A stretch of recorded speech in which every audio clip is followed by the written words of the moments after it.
Ya, hari ini kita masuk ke tatap muka virtual ketiga, di modul ketiga, dengan topiknya identifikasi transaksi yang dilarang.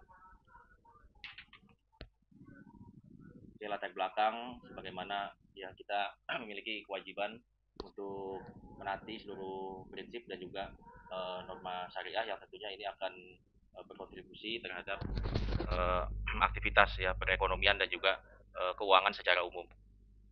Kemudian ini juga di kondisi saat ini sebagaimana yang mungkin haram sebenarnya sedikit gitu ya, tapi memang karena sudah marak di mana-mana gitu ya, sehingga terasanya adalah apa-apa jadi serba haram atau serba tidak boleh ya.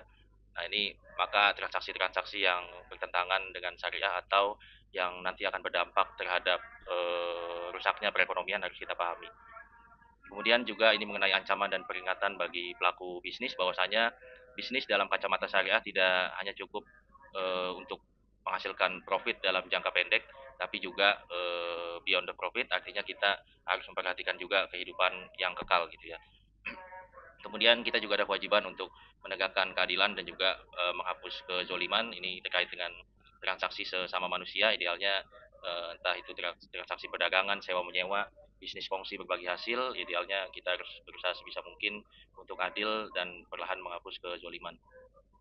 Ini syariah dan bisnis, pilar pokok bisnis dalam syariah ada tauhid atau ini keyakinan bahwasanya ya ada zat yang maha melihat, ada zat yang maha mengatur ya, sehingga segala kegiatan kita senantiasa diawasi termasuk di dalamnya aktivitas bisnis.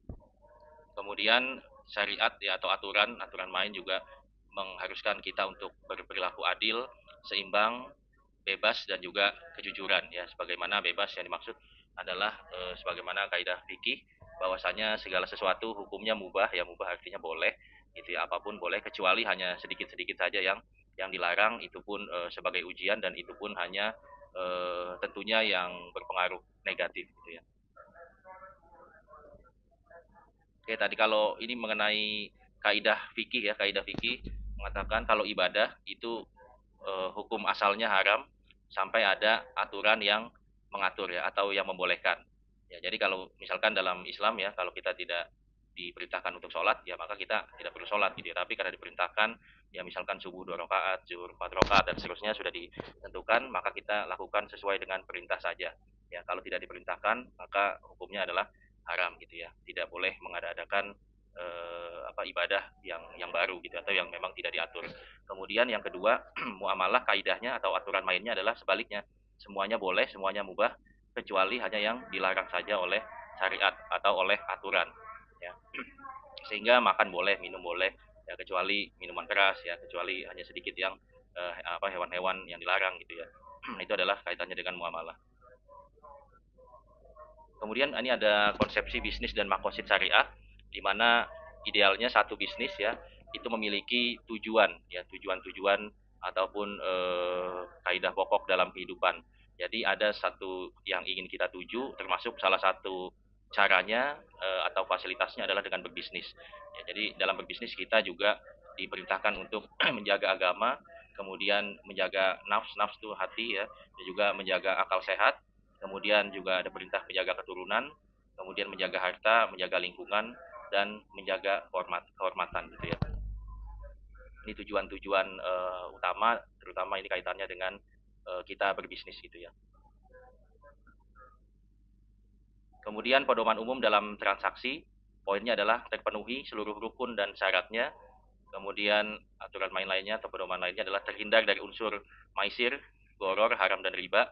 Nanti detailnya di slide berikutnya. Kemudian transaksi tidak menggabungkan antara akad tijaroh itu akad komersial dengan akad tabaru atau akad yang sifatnya sosial atau tolong menolong secara simultan ya, secara bersamaan.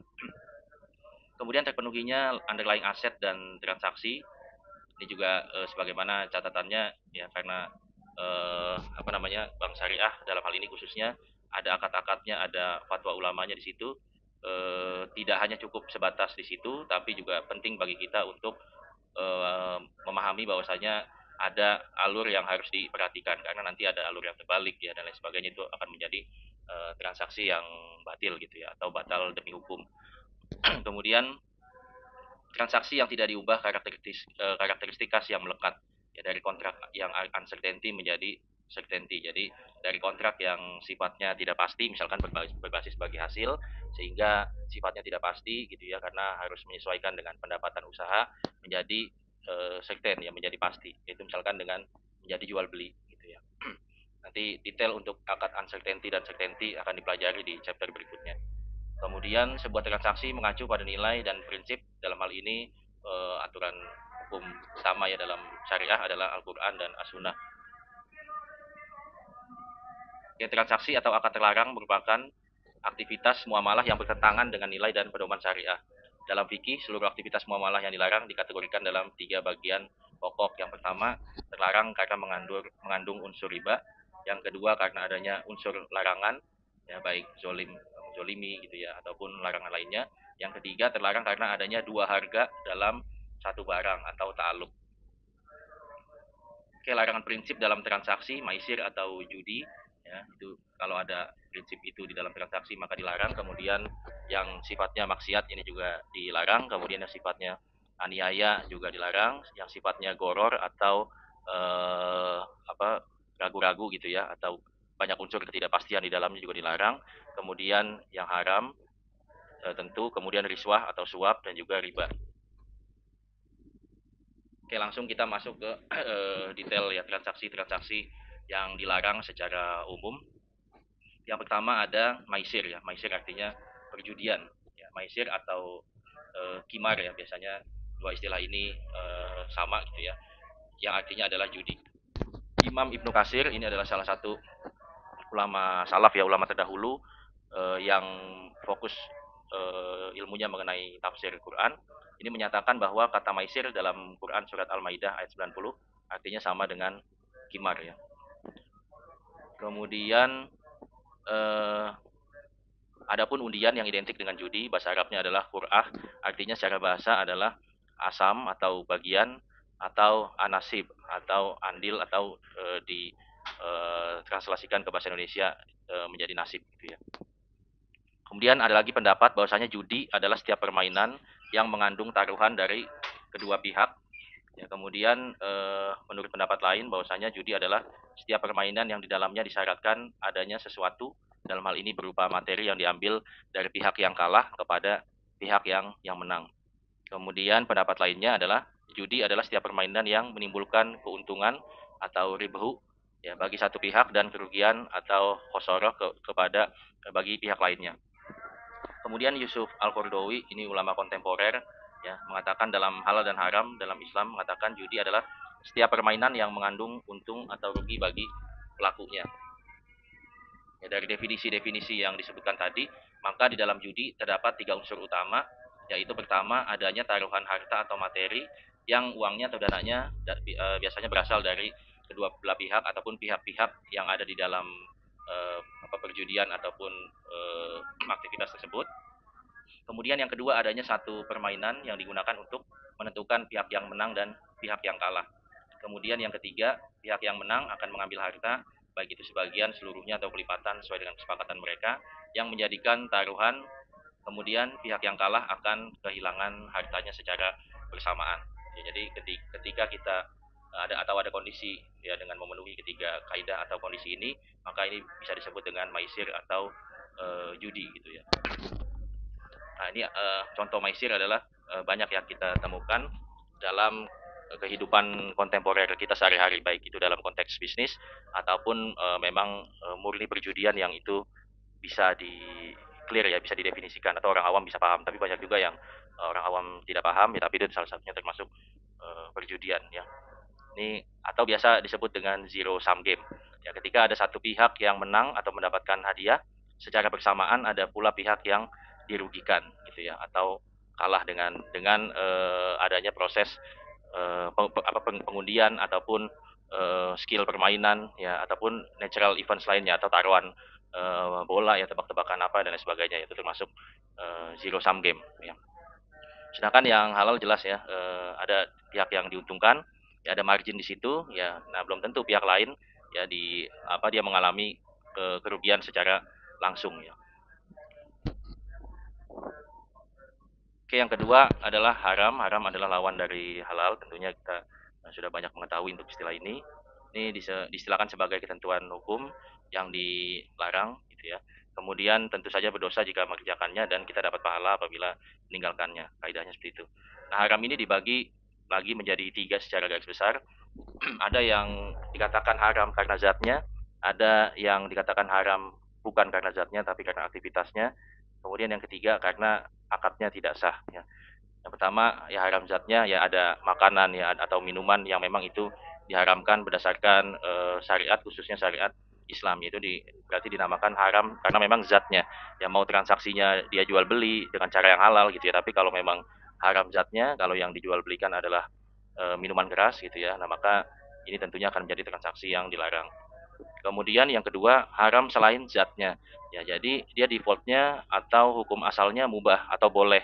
Ya kan, tapi karena di dalamnya ada maisir ya, karena ada unsur judinya gitu ya. Maka ini akan menjadi terlarang. Ya, atau kita masuk PNS kalau sesuai gitu ya dengan aturan kita tes ya kita ikut antri ikut keseluruhan proses ya dengan benar gitu ya kemudian kita diterima ya itu tentunya halal ya atau boleh ya kan nah tapi kalau di dalamnya ada riswah ya kita misalkan daftar PNS tapi dengan cara suap nah itu maka akan menjadi haram ya hukum asalnya boleh tapi karena ada riswahnya karena ada suapnya maka akan menjadi haram itu yang dimaksud dengan haram karena selain zatnya. Kemudian tidak sahnya akad, biasanya nih terjadinya ta'aluk atau terjadinya two in one atau ada dua akad dalam satu transaksi. Ya, ini juga akadnya jadi tidak sah. Ya, atau contohnya misalkan kita mau beli rumah ke developer, ya ke developer, nah developer menawarkan dua harga dalam satu transaksi.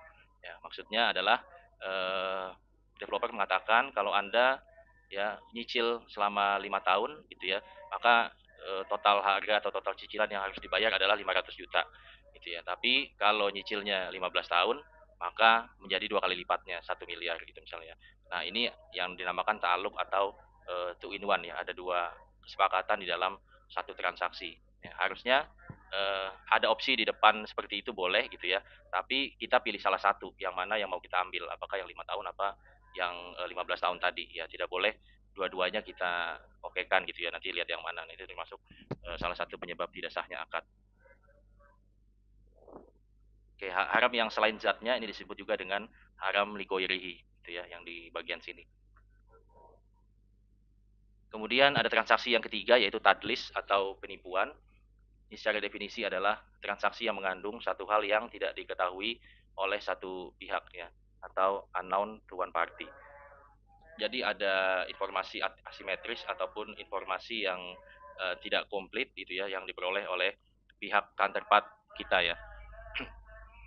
Jadi namanya prinsip dalam ekonomi ataupun keuangan syariah itu kedua belah pihak harus sama-sama ridho, kedua belah pihak harus sama-sama mendapatkan informasi yang lengkap ya sehingga tidak ada salah satu pihak yang merasa dicurangi nantinya gitu ya tidak mengetahui informasi yang diketahui pihak lain. Nah, ini disebut dengan asymmetric information di mana dalam bahasa fikihnya disebut tadlis atau penipuan gitu ya.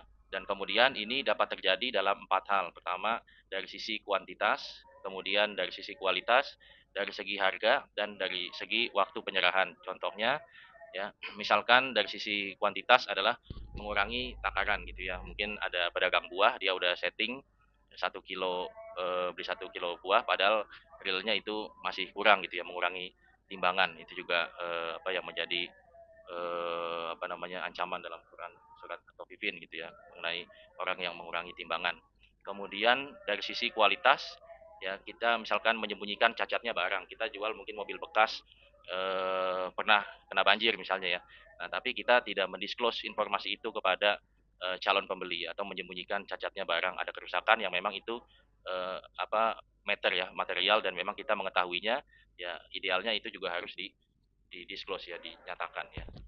Ini adalah termasuk tadlis dalam kategori kualitas. Kemudian yang ketiga dari sisi harga yaitu memanfaatkan ketidaktahuan pembeli akan harga pasar. Ya, tidak ada keterbukaan informasi tentang harga, ya maka ini harganya diketok ya jauh dari harga pasarnya itu juga termasuk salah satu penipuan atau tadlis ya. Tapi di era digital ini lumayan ya banyak marketplace ya sehingga bisa cross check terlebih dahulu untuk menghindari apa namanya ketidaktahuan dari sisi harga pasar.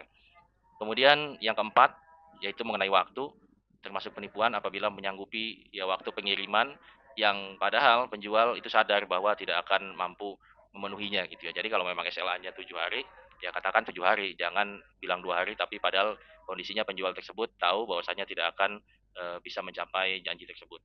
Itu termasuk bagian dari tadlis karena kita tidak tahu urgensinya nanti kontak part kita, pembeli kita apakah memang ternyata mau dipakai barangnya buru-buru dan sebagainya gitu ya. Itu masuk dalam kategori tadlis. Kemudian tagrir ya yang selanjutnya atau ketidakpastian ya yang secara definisi berarti transaksi pertukaran yang mengandung ketidakpastian bagi kedua belah pihak atau uncertainty to both parties. Ya, dalam bahasa fikihnya disebut tagrir ya atau ketidakpastian tadi. Ini juga sama di breakdown dijabarkan ke dalam 4 hal dari sisi kuantitas, dari sisi kualitas, dari sisi harga dan dari sisi waktu penyerahan. Ya, contoh dari sisi kuantitas adalah jual beli ijon ya. Mungkin ini juga salah satu praktek yang banyak sekali terutama di sektor pertanian gitu ya.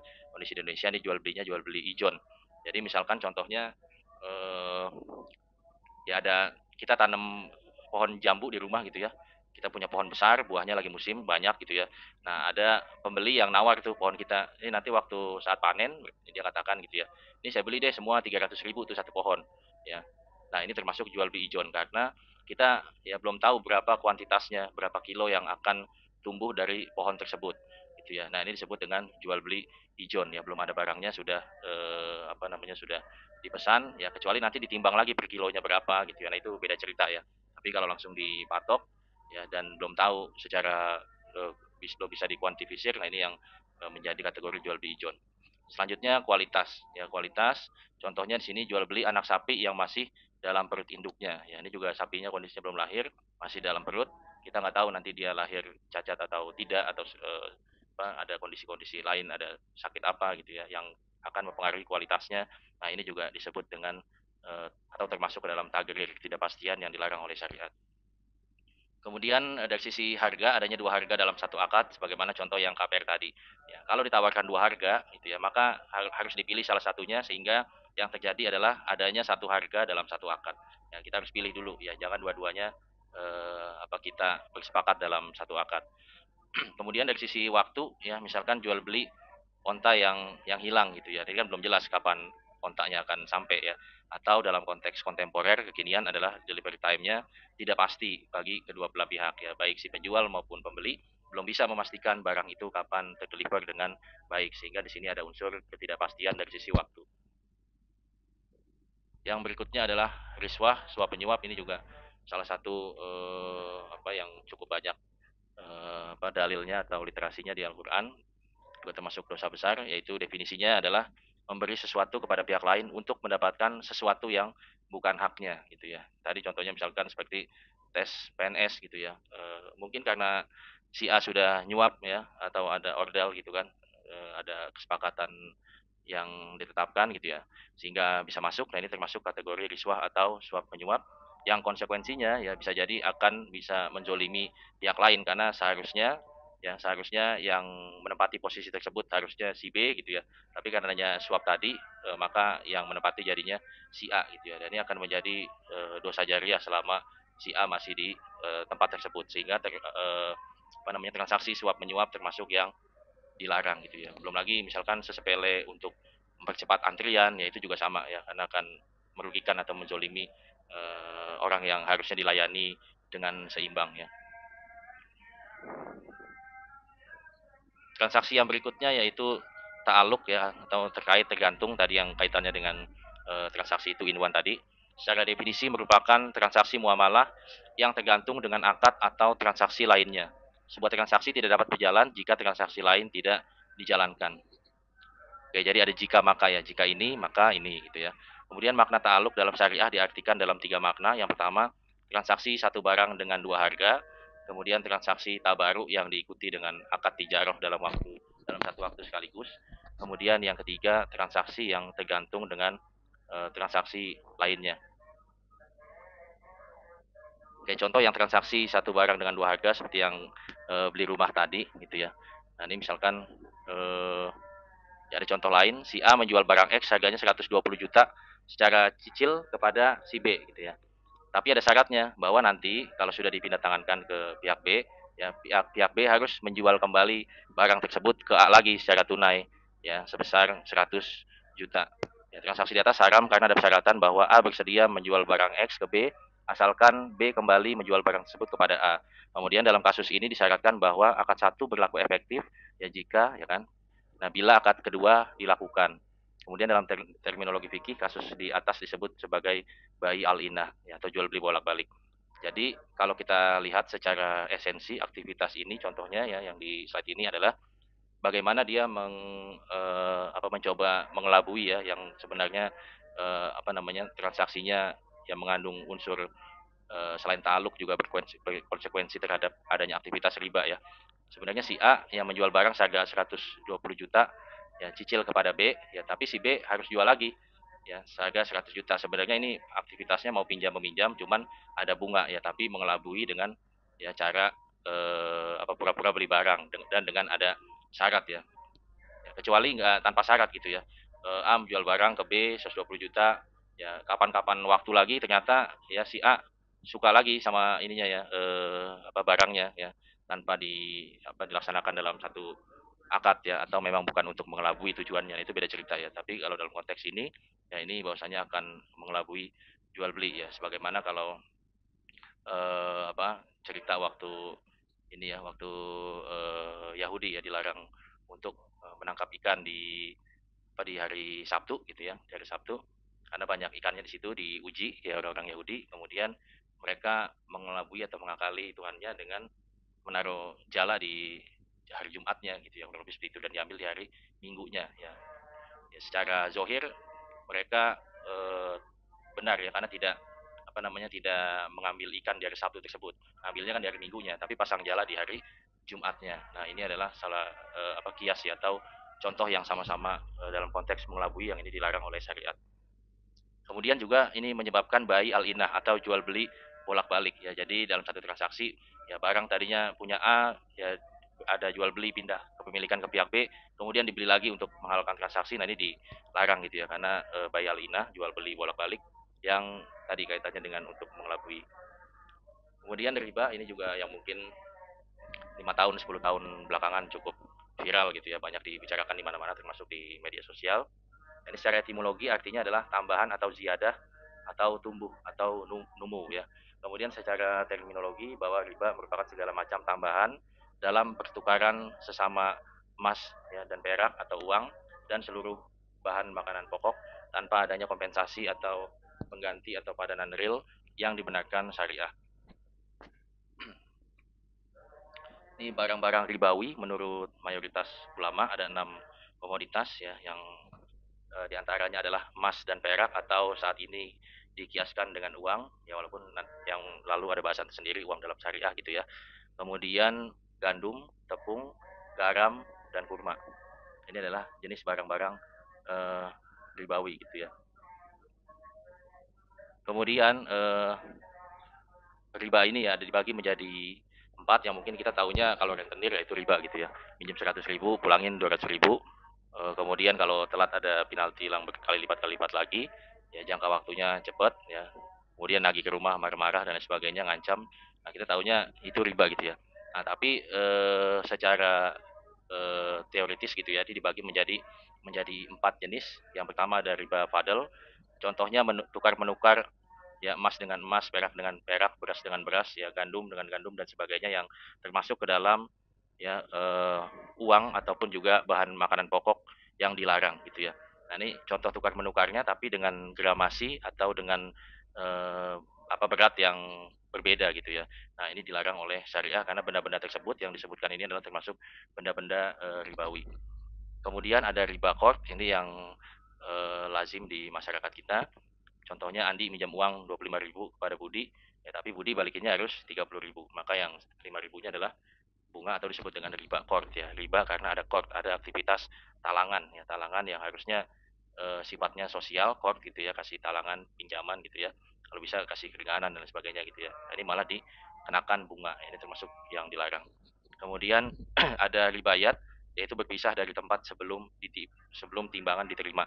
Ya artinya ya ada orang beli ya barang ya nah barang tersebut ya oleh penjual dikirim.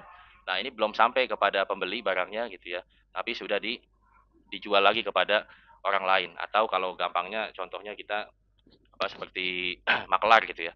Makelar yang jualin barang orang. Ya, tapi eh, yang harusnya diperbolehkan adalah kita sebagai agen marketing ya. Kita bantu pasarin, nanti kalau goal kita dapat fee. Nah, itu jelas seperti itu. Nah, itu maka dihukumi oleh Mayoritas Ulama adalah boleh ya kalau yang semacam demikian ya. Yang nggak boleh kita jual barang orang tapi ngaku-ngaku itu barang kita gitu ya di marketplace ya, kita colong aja foto orang gitu ya, nanti kalau ada yang beli kita baru beli lagi dari orang tapi langsung kirimnya ke pembeli gitu ya. Nah, maka ini yang dilarang karena belum sampai barangnya kepada si perantara ya. Nah, ini sudah dikirim duluan kepada pihak pembeli yang aslinya gitu ya. Nah, ini disebut dengan ribayat ya, kecuali kita apa yang diperbolehkan adalah berperan sebagai agen penjualan atau agen marketing. Kemudian ada riba nasiah ya. Ini riba nasiah sepintas mirip dengan riba qard ya, pinjam atau beli cincin 10 gram ya, ya beli cincin pinjam tapi bayarnya ya dengan 12 gram, ada lebihan. Kemudian jika terlambat nanti ada tambahan 2 gram lagi misalkan ya, atau ada dendanya dalam konteks kontemporer saat ini jadi 14 gram ya, dan seterusnya, ada denda harian disebut dengan riba nasiah. Oke, ini untuk mempermudah, ini ada matriks riba dalam jual beli. Ya, jadi yang tanda merah itu tidak boleh ada perbedaan kuantitas dan perbedaan waktu. Ya, harus tunai dan harus dengan takaran yang seimbang ya. Sebagaimana tadi komoditas ini termasuk barang ribawi sehingga tidak diperbolehkan adanya perbedaan kuantitas dan perbedaan waktu. Jadi kalau transaksi kurma dengan kurma itu harus di satu waktu yang sama dan tidak boleh ada perbedaan kuantitas. Ya. Kecuali beda ya, misalkan barter antara gandum dan kurma ditandai dengan matriks kuning, yang artinya boleh dia ada perbedaan kuantitas ya, karena gandum hakikatnya tidak sama dengan kurma, ada penyetaran di situ ya. Nah, tapi tidak boleh ada perbedaan waktu ya. Kemudian juga kita kalau dalam konteks kontemporer atau konteks keuangan, kita mau beli dolar gitu ya atau rupiah kita, nah maka ya ini tidak boleh ada perbedaan waktu, harus saling sama-sama cash gitu ya. Nah, ini apa namanya diperbolehkan, maka transaksi eh, swap ataupun eh, forward yaitu dalam syariah dilarang ya, kecuali transaksi spot yang memang sifatnya langsung transaksi atau SARF istilahnya itu maka diperbolehkan. Kemudian kalau yang hijau, nah ini hukumnya mubah atau boleh ya.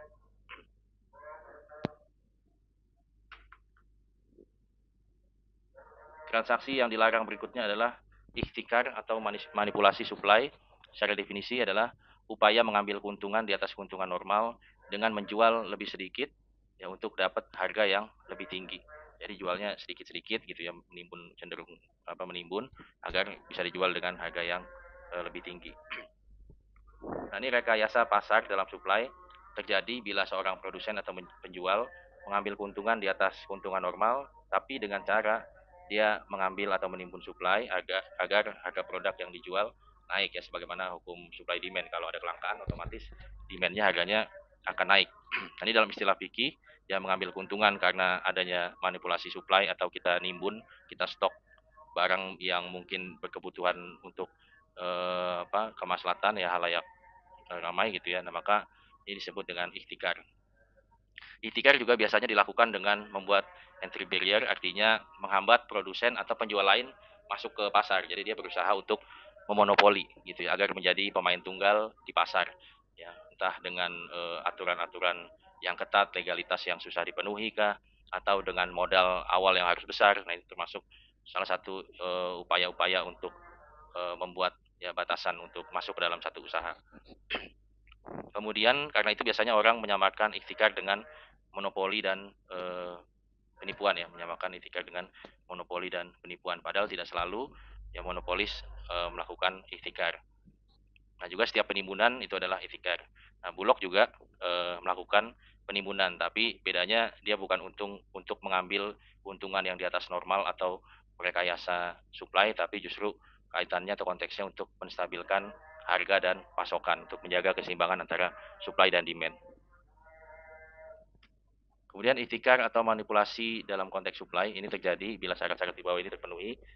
Yang pertama, dia mengupayakan adanya kelangkaan barang, baik dengan dia nimbun stok, misalkan stok BBM, ya stok beras, atau stok-stok yang memang menyangkut hajat hidup orang banyak, ya, atau menggunakan entry barriers tadi ya.